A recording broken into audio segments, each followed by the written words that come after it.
বাংলাদেশে মাত্র দুজন কথা বলেন একটি ভাষায়, তাদের দুজনের বাড়ি মৌলভীবাজার। আপনারা দেখছেন ডিবিএস নিউজ, সত্য প্রকাশে এক ধাপ এগিয়ে। বিশ্বে বিভিন্ন ভাষা রয়েছে, সেসব ভাষায় অসংখ্য মানুষ কথা বলেন, আর প্রতিটি মানুষের কাছে তার নিজ ভাষা মধুর ও গুরুত্বপূর্ণ। কিন্তু অবাক হওয়ার বিষয় হচ্ছে বাংলাদেশে এমন ভাষাও রয়েছে যে ভাষায় মাত্র দুজন মানুষ কথা বলেন, সেটিও তারা দুই বোন। আর ভাষার নাম খাড়িয়া ভাষা, যা পার্সি ভাষা হিসেবেও পরিচিত। সংবাদ মাধ্যম বিবিসি বাংলার এক প্রতিবেদনে বলা হয়েছে, মৌলভীবাজার জেলার শ্রীমঙ্গলের রাজঘাট চা বাগানের অদূরে বর্মাছড়া খ্রিস্টান পাড়ার দুই বোন ক্রিস্টিনা কেরকেট্টা ও ভেরোনিকা কেরকেট্টা বসবাস করেন। তারা দুই বোন এই খাড়িয়া ভাষায় কথা বলেন। তাদের মা বাবা এখানে এসেছিলেন ভারতের রাঁচি থেকে। তারা মা বাবার কাছে খাড়িয়া ভাষায় কথা বলা শিখতে পারলেও এ ভাষায় লেখাপড়ার কোনো সুযোগ ছিল না তাদের জন্য। চা শ্রমিক ক্রিস্টিনা আক্ষেপ করে বলেন, আমরা দুই বোন আছি, আমরা যদি মারা যাই তাহলে শেষ হয়ে যাবে এই ভাষা। আমাদের দুই বোনের মতো আর কেউ কথা বলতে পারবেন না। আর তার বড় বোন সত্তরোর্ধ্ব ভেরোনিকা বলেন, আমাদের দুই বোনের মৃত্যুর সঙ্গে সঙ্গে এই ভাষাও শেষ হয়ে যাবে। খাড়িয়া সমাজ প্রধান ভাষা গবেষকরা জানান, বাংলাদেশে শুধু তারা দুই বোনই কেবল খাড়িয়া ভাষায় কথা বলতে পারেন। তবে প্রতিবেশী বা পরিবারের অন্য সদস্যদের সঙ্গে প্রয়োজন হলে বাংলা, বাগানী ও সাদরী ভাষায় কথা বলেন তারা। কেননা পরিবার, পরবর্তী প্রজন্ম বা গ্রামে কোথাও এমন কেউ নেই যিনি খাড়িয়া ভাষায় কথা বলতে পারেন। মাতৃভাষার চর্চা, বইপত্র ও সংরক্ষণের অভাবে ভাষাটি বাংলাদেশ থেকে হারিয়ে যাওয়ার উপক্রম হয়েছে। প্রতিবেদনে বলা হয়েছে, সিলেট অঞ্চলের ৩৫টি চা বাগানের গ্রামে ৩ থেকে ৫ হাজারের মতো খাড়িয়া জনগোষ্ঠী রয়েছে। খাড়িয়া সমাজ প্রধান জওহরলাল পাণ্ডে জানান, মাত্র ১০ থেকে ১৫ জনের মতো খাড়িয়া ভাষার কয়েকটি শব্দার্থ জানেন এবং বোঝেন। সব মিলে বাংলাদেশে খাড়িয়াদের ভাষা এখন মৃতপ্রায়। জওহরলাল পাণ্ডে বলেন, ১৮৩৫ খ্রিস্টাব্দের মধ্যে ঝাড়খণ্ড রাজ্যের রাঁচি থেকে আমাদের পূর্বপুরুষরা এসেছে। বাগানের জীবিকা নির্বাহের জন্য তারা এসেছেন। তারা যে ভাষা জানতেন সেটা ব্যবহার করতেন। আমার এখন বুঝতে পারছি বিষয়টি, কিন্তু কিভাবে এ ভাষাটি পরবর্তী প্রজন্মের জন্য সংরক্ষণ বা বাঁচিয়ে রাখব সেটা জানি না। এখন যেমন তারা দুজন ক্রিস্টিনা ও ভেরোনিকা আছে, তারা যদি চলে যায় তাহলে এই ভাষা বাংলাদেশে থাকবে না। কেন হারিয়ে যাচ্ছে? ক্রিস্টিনা ও ভেরোনিকা খাড়িয়া ভাষায় কথা বলতে পারলেও তারা এ ভাষায় বলতে বা লিখতে পারেন না। আমাদের দেশে এ ভাষার কোনো বইপত্র বা শিক্ষার ব্যবস্থা নেই।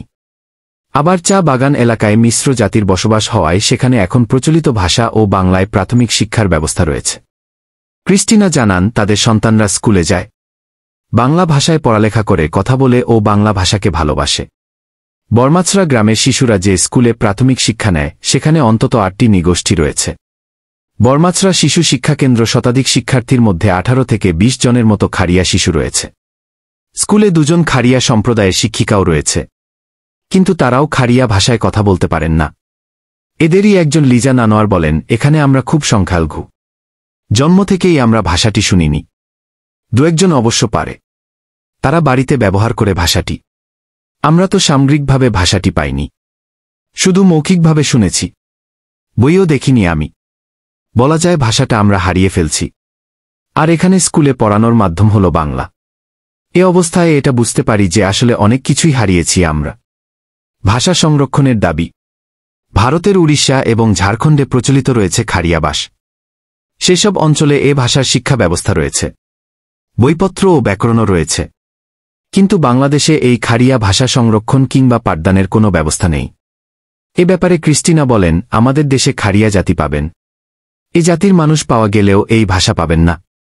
তবে ভারতেই আমাদের জাতি রয়েছে, তাদের সঙ্গে কথা বলতে পারি না, দেখাও করতে পারি না। আমাদের ভয় হয়, কেননা আমাদের তো পাসপোর্ট নেই, আবার তেমন অর্থ নেই, তাই করতে পারি না। মৃতপ্রায় খাড়িয়া ভাষা ধরে রাখার জন্য নাতিনাতনির সঙ্গে এ ভাষাতেই কথা বলেন ভেরোনিকা। তিনি বলেন, খাড়িয়া ভাষায় যেন বইপত্র হয়। আমাদের সন্তানরা পড়ালেখা করছে, শিক্ষিত হচ্ছে, এজন্য তারা বই পেলে পড়ালেখা করে বুঝতে পারবে এই ভাষা। ঢাকা বিশ্ববিদ্যালয়ের ভাষাবিজ্ঞান বিভাগের সহকারী অধ্যাপক মাসরুর ইমতিয়াজের পিএইচডির বিষয় ভাষা সংরক্ষণ। তিনি বলেন, বাংলাদেশে মৃতপ্রায় ভাষার মধ্যে একটি খাড়িয়া ভাষা। এখন দুজন আছেন যারা এ ভাষায় কথা বলতে পারেন। এখন তারাও যদি হারিয়ে যায় তাহলে হারিয়ে ফেলা হবে যে কিভাবে বাংলাদেশে খাড়িয়া ভাষা এসেছিল। ৩,৫০০ থেকে ৫,০০০ মানুষের নিজস্ব ইতিহাস, সংস্কৃতি, গল্প বা ধারণা সবই হারিয়ে যাচ্ছে। অধ্যাপক ইমতিয়াজ বলেন, ভারতে যেহেতু খাড়িয়া ভাষা ও ব্যাকরণ সংহত রয়েছে, এজন্য ভারতের সঙ্গে সহযোগিতার মাধ্যমে ভাষাটিকে টিকিয়ে রাখার ব্যবস্থা করা যেতে পারে। ভাষাটিকে যদি সংরক্ষণ করা হয়, তাহলে শুধু এ ভাষাকেই আমরা সংরক্ষণ করছি না, বরং ওই জাতীয় সব মানুষের গল্প, ইতিহাসও জেনে রাখতে পারছি। এজন্য বিপন্ন ভাষার মতো খাড়িয়া ভাষাও সংরক্ষণ করা খুবই প্রাসঙ্গিক। বিপন্ন ভাষা টিকিয়ে রাখার পদ্ধতিকে ভাষাবিজ্ঞানের ভাষায় ল্যাঙ্গুয়েজ রিভাইটালাইজেশন বা ভাষার পুনরুজ্জীবীকরণ বলা হয়। এ ব্যাপারে অধ্যাপক ইমতিয়াজ বলেন, একদম নবীন পর্যায়ে যেসব খাড়িয়া শিশুরা রয়েছে, তারাও বাংলা বর্ণমালা শিখছে। এজন্য প্রথমেই খাড়িয়া ভাষার একটি পূর্ণাঙ্গ ব্যাকরণ এবং সেটিকে বাংলাদেশের মানুষের উপযোগী করে প্রস্তুত করা। এরপর খাড়িয়াভাষী শিশুদের উপযোগী করে বইপুস্তক প্রণয়ন করতে হবে। এক্ষেত্রে ব্যক্তি, স্থানীয় বা সরকারি পর্যায়ে উদ্যোগ গ্রহণ করা যেতে পারে।